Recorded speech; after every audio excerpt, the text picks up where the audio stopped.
Hey everyone, and welcome back to Fiction Radio today. I've been away for a few days on a little vacation visiting family, so this will be a nice story, a nice little treat for you all, I hope, on our, coming back. So this story is called Under the Starry Night Sky, and this is a JoJo's Bizarre Adventure Steel Ball Run fanfic. Enjoy. After a long day in the Steel Ball Run race, you and your racing partners, Johnny Joestar and Gyro Zeppeli, are resting under the starry night sky in the middle of the snowy desert. As the night went on, the temperature continued to drop, and you found yourself entirely unable to sleep despite your overwhelming exhaustion. No matter what you tried to do to warm yourself, you continued to shiver uncontrollably, and you could hear your own teeth chatter.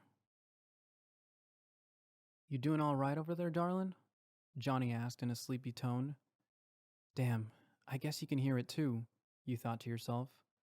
You would have smacked Johnny for calling you a pet name a few weeks ago, but the three of you had grown close, and you didn't mind it so much now. You tried to stop shaking, to answer a shaky, "Y- yeah, I'll be fine." There was silence for a moment until you heard fabric rustling and the snap of the flame being lit from a matchbox. You can turn to your side and see him sitting up, lighting the lantern, and then moving towards you. He takes a moment to look at you and can see your half-lidded eyes, rosy cheeks, and chapped blue lips. He furrows his brows in concern and raises a hand to your cheek. "Give me your hands," he says firmly, and although your body feels heavy, you're able to bring your arm out from under the sleeping bag. Johnny takes your hand in his, and his eyes widen in shock. "Christ, you're ice cold," he shouts. He shuffles over to Gyro and nudges him, while urging him to get up. Gyro's usually hard to wake up, being a deep sleeper, but it only takes Johnny a few times to get a groan out of him. "Johnny? What?" he sighs in his half sleep. "Wake up and go take a look at them. She's frozen half to death."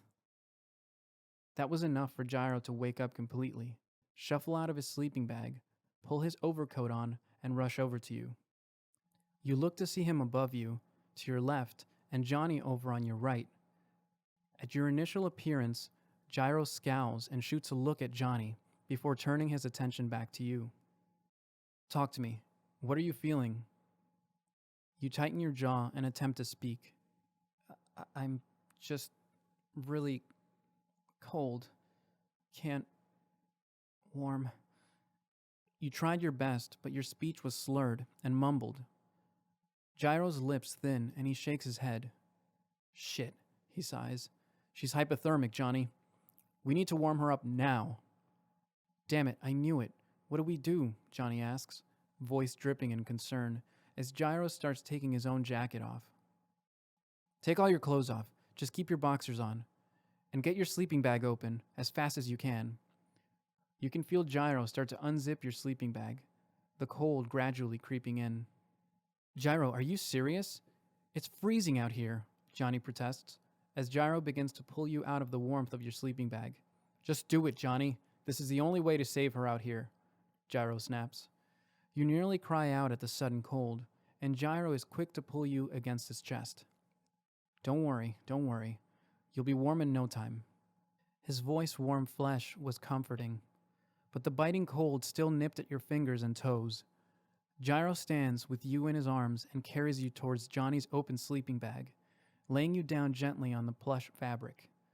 You can see Johnny taking his shirt off, and your eyes linger as his muscles ripple from the motion. "I'm going to have to take your jacket off, okay?" You couldn't move much, but your face contorts in worry. That's the last thing you wanted right now. Gyro must have been able to tell, since he immediately responds. "I know it sounds crazy, but it's the only way to warm you up right now. I promise you'll feel better soon." Those words were enough, and you were able to offer him a small nod before he gently pulled the garment over your head and off to the side. Cold washed over your body, and Gyro made quick work of his pants and tank top before sliding in beside you. He pulled the covers over both of you and pulled you into his arms, facing away from him. "Johnny, get in here." Johnny rushes over.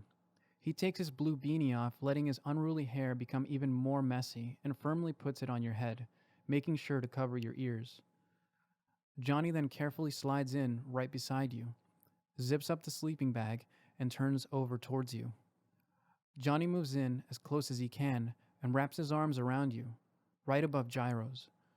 You feel Gyro taking your hands in his, and Johnny looks into your eyes.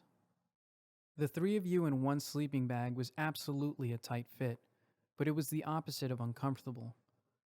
The two men had you sandwiched between them, firm walls of muscle shielding you from the bitter cold. In what seemed like seconds, the sleeping bag was warm, and you could feel your very fingertips defrost. Gyro kept a tight grip on your hands and was relieved to feel them warm up once again.